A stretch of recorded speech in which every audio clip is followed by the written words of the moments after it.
Empower Radio presents Out of the Fog. Join intuitive guide and spiritual teacher Karen Hager for lively, positive conversation with lightworkers, healers, and dynamic wisdom keepers. Get ready for inspiration and connection. This is Out of the Fog on Empower Radio. Here's your host, Karen Hager. Hello and welcome to Out of the Fog. I'm Karen Hager. Each week at this time, we gather for a spiritual conversation with enlightening guests, and I'm glad you're here. We're always curious, I think, about what happens after we pass. And in times like now, when there is so much death around us, interest in the afterlife naturally increases. My guest today is Mike Anthony, and when his father unexpectedly died, his family was devastated. But when he and his family began to receive specific messages from his dad through mediums, it kicked off a change of events that entirely changed Mike's skeptical mindset about life, about death, and about the transcendent nature of love. Are you ready to meet him? Mike Anthony has been a professional actor and a not professional bartender. I'm sure that means the drinks are good. It's just not his profession to be a bartender. And it was in the role of the latter that Mike was lucky enough to experience from an up-close perspective the ride that Hamilton, an American musical, took as it rocketed into Broadway history. Mike's first book, Life at Hamilton, chronicles his extraordinary time there. Beyond his life in the theater, though, Mike's journey took an unexpected turn when his dad passed, and it led him down a remarkable path of discovery. He now spends a good portion of his time exploring evidence suggestive of the survival of consciousness beyond the demise of the physical body.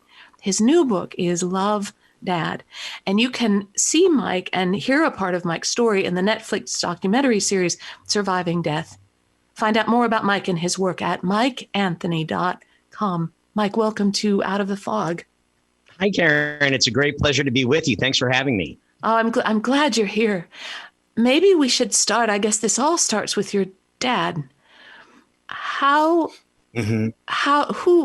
is he? And how were you before he passed? And how did his passing change you? Yeah, my dad was an extraordinary guy, just not your average human being. He, every family is crazy in their own way, of course, and my family is no exception. But my dad was absolutely the center in the eye in the center of our hurricane. He was the calm in the middle of any storm. He was the person you called first if there was anything wonderful happening in your life or anything upsetting happening in your life. Either way, he was the first call. My dad he emanated this energy about him that just made everyone feel better. And the guy barely spoke. He was not a talkative guy. It was simply this energy about him. He was just pure love. He was just not your average person. And before he passed, so obviously we were incredibly close.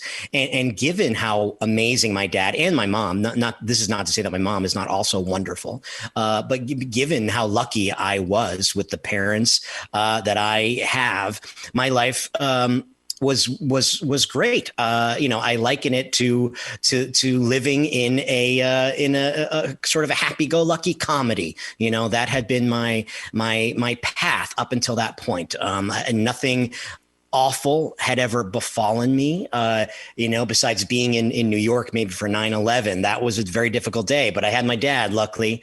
And, he made even that feel like things were going to be okay. So that's the state I was in, just sort of happy, living in New York, bartending, acting. And then out of the blue, absolutely from our perspective, out of the blue, my dad died. And suddenly, I was now living in a horror film, it felt like. And it really did feel instantaneous. 1 minute, I'm in this one movie, and the next moment, I'm in this completely different genre of film. And it just turned not only my life, but my family's life instantly upside down. When he passed, there's There's that shock, at least I know just from my own experience, there's that shock like this can't be really happening, or how can life go on? How are all these other people still alive? Why are the trains still running and I still get hungry? And how can this all be happening when this person who was here is suddenly no more? There's this shock that happens. And then there are, it sounds like in your case, so many questions.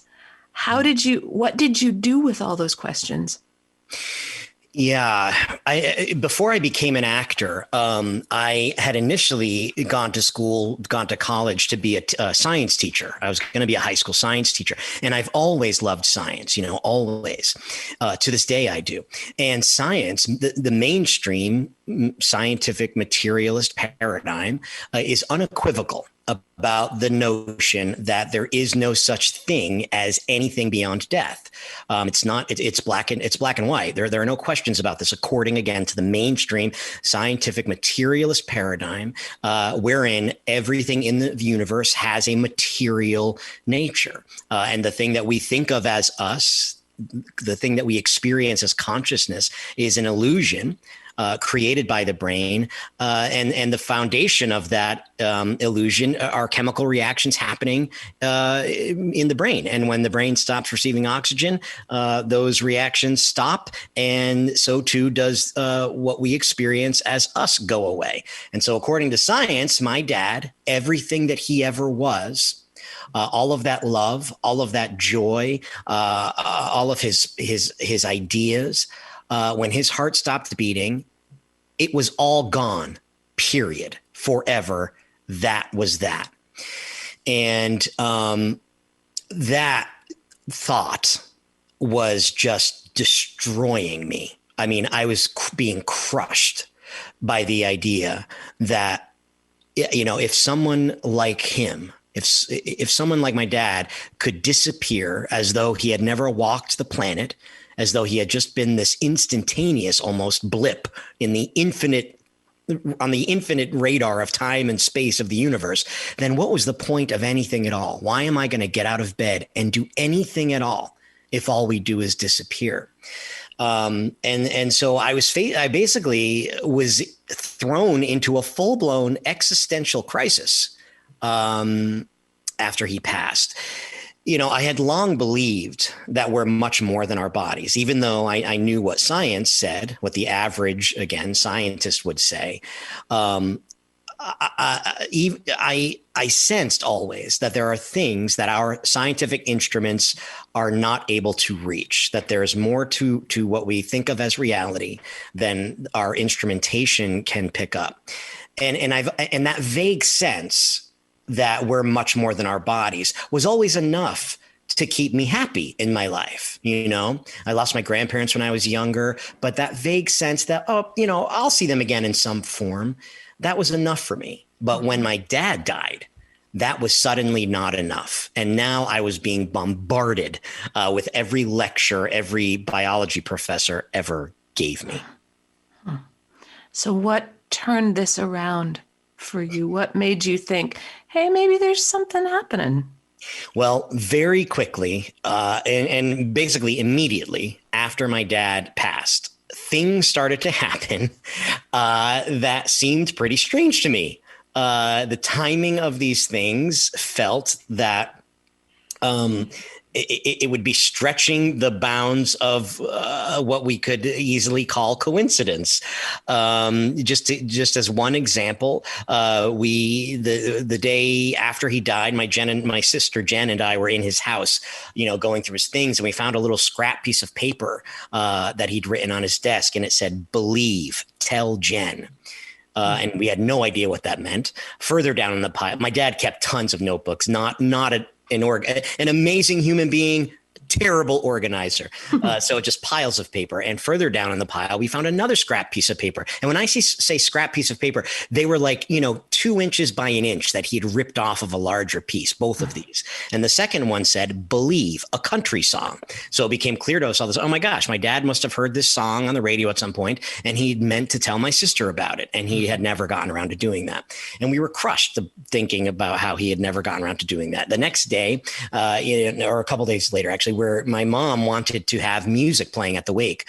So we were at my mom's house putting a playlist together on iTunes. And I said, oh, go to country music and look for Believe and see if we can find that song. As it turns out, it's a Brooks and Dunn song that is about a guy whose wife and child died, but he was okay because he had zero doubt that life goes on after death. And the song ends with the line, "You can't tell me that it all ends in a slow ride in a hearse."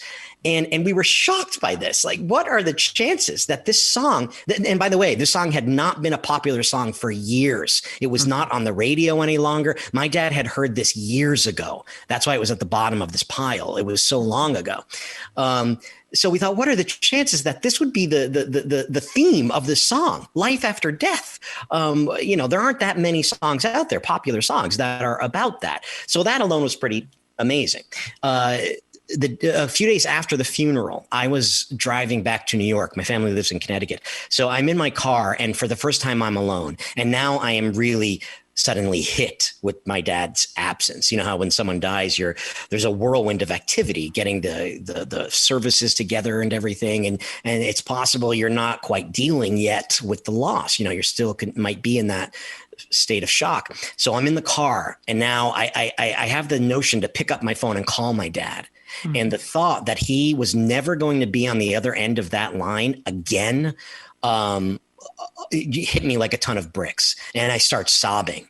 And I'm thinking, I better pull over because I'm not going to be able to see, Now, the whole time my radio had been on in the background. Whenever I get into the car, I put my phone in, and all the way back to iPods. As soon as the iPod came out, I always listened to my own music in the car, never the radio. Mm-hmm. On this particular day, I just did not have the energy. And for maybe the first time in a decade, did not plug my phone or my iPod in. So the radio happened to be on quietly in the background, and apparently tuned to a country station, which I, Karen, never listened to.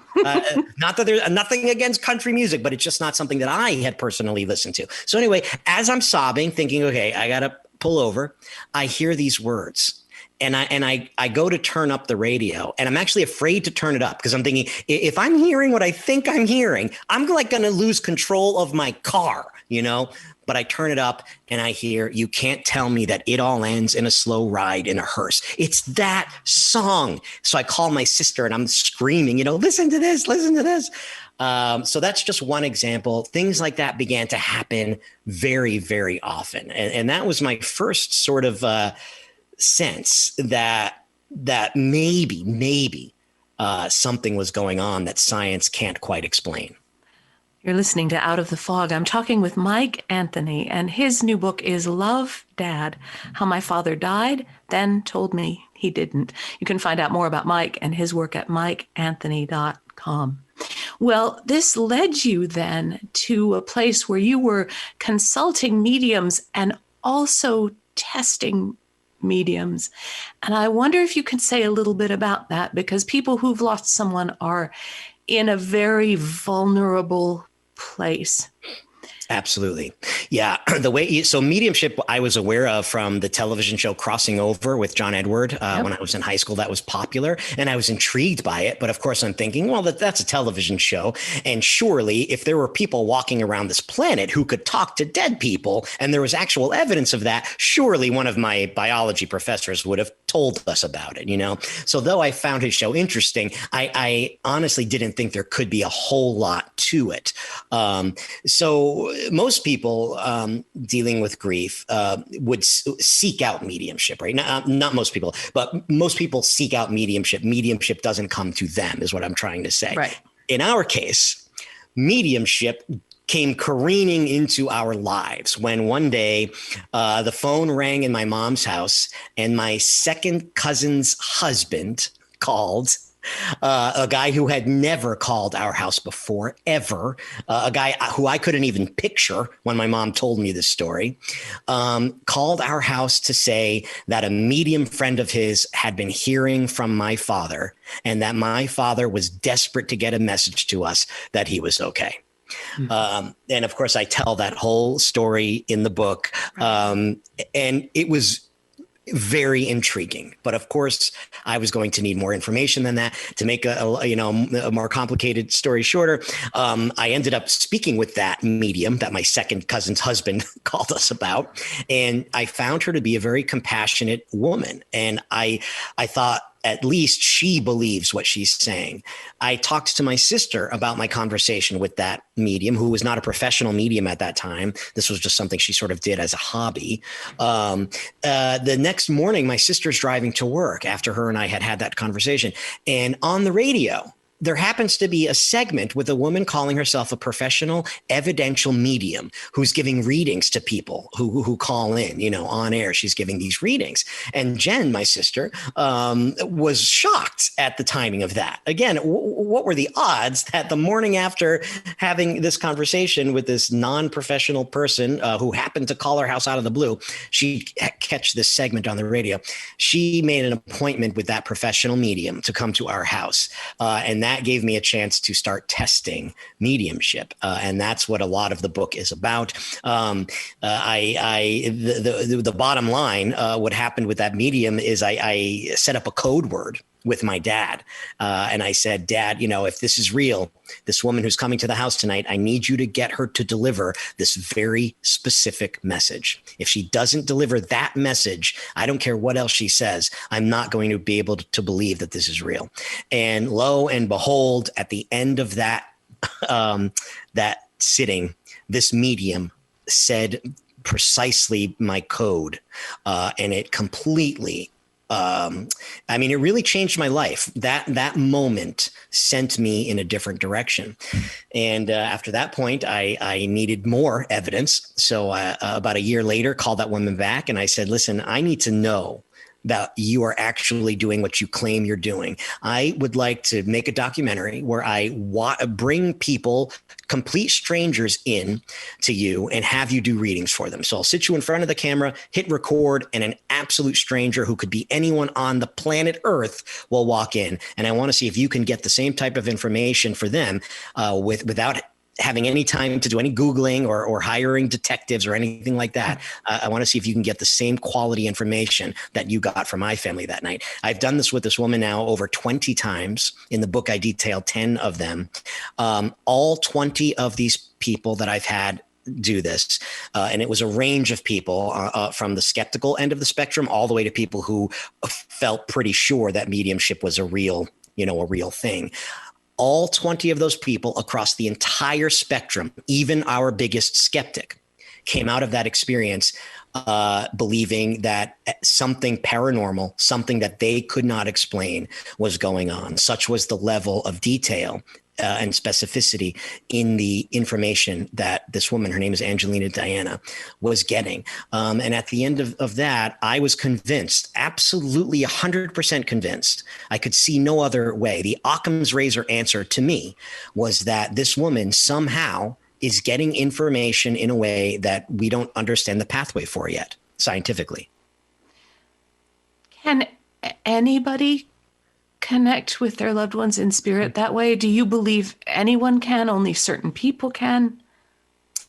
Well, I don't know. I mean, there's a ton of speculation about, right? So what I try to stick to in the book is what we can use science to get at, what we can use the scientific method to sort of gather information about.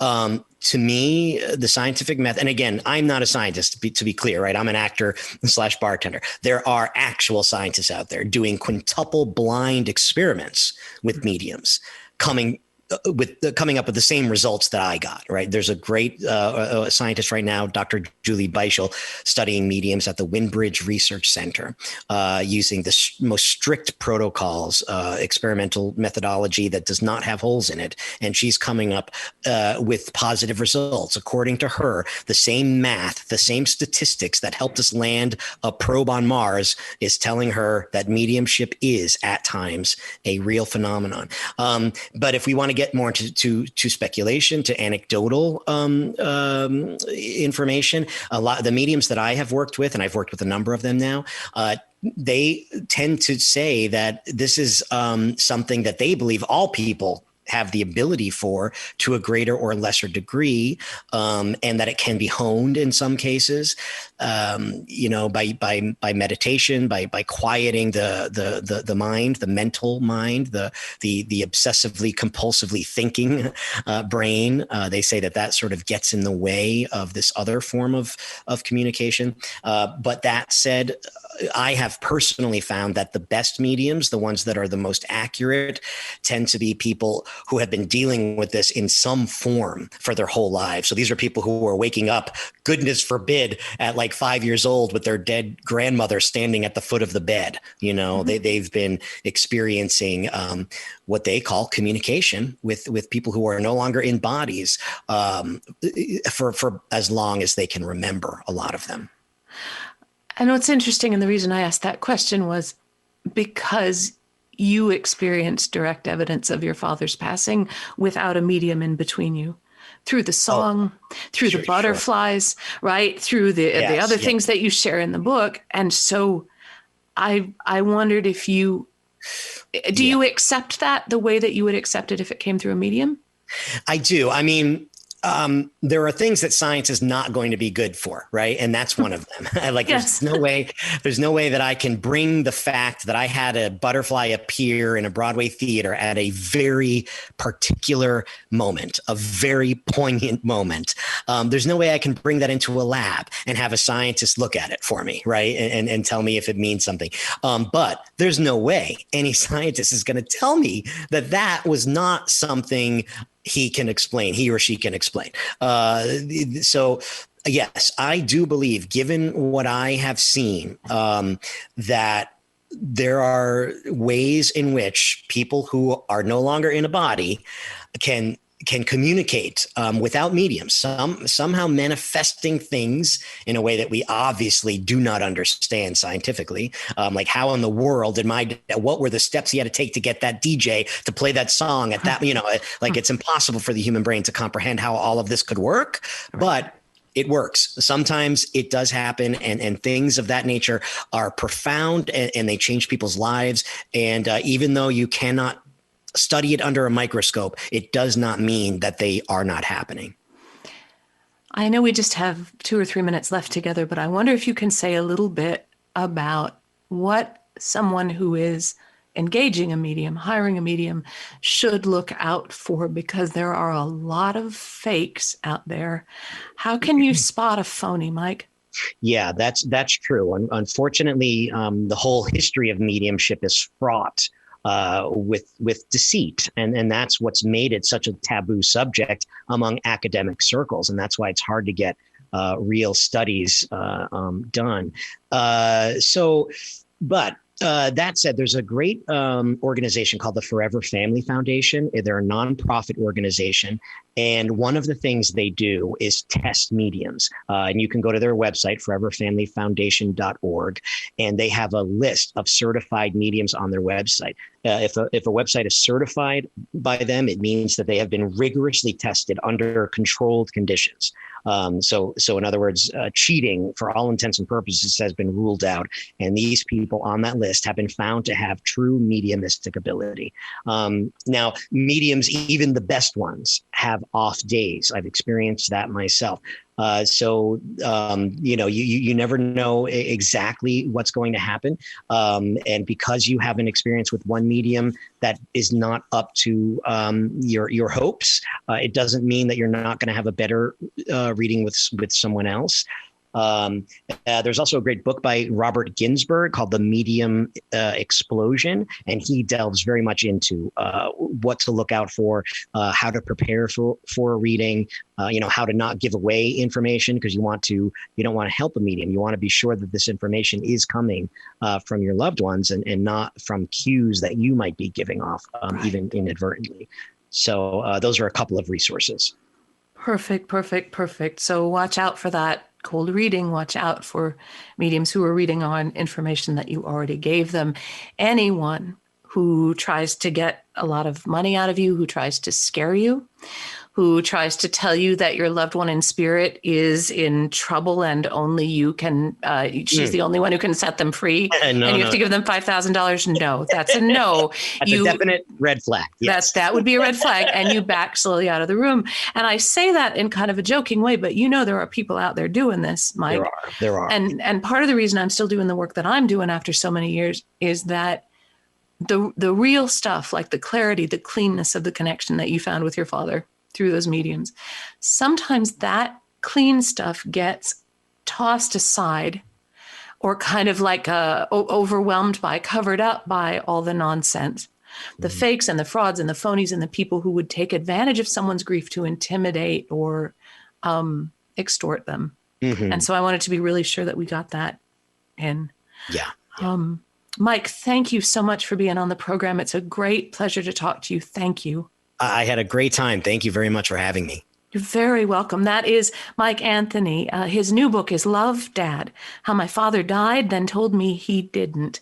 You can find out more about Mike and his work at mikeanthony.com. And Mike was at foreverfamilyfoundation.org, where people can see lists of vetted mediums. That's correct. Okay, great. So that's all at foreverfamilyfoundation.org, so that you can go and check out your favorite practitioner there and see if they are on the list. And of course, you're always welcome over at KarenHager.com. It's a great place to find out about what's coming up next on this radio program, and a good place to learn about upcoming classes and events. You can also book a private session with me if you are so inclined. I promise not to tell you, well, I'm not a medium, and I promise not to tell you that I'm the only one who can save you, and it'll be $5,000. You're not going to get that from me. And thank you for listening today. Together we are spreading a little more light in the world, and a little more light is always a good thing. Until next time, I'm wishing you peace.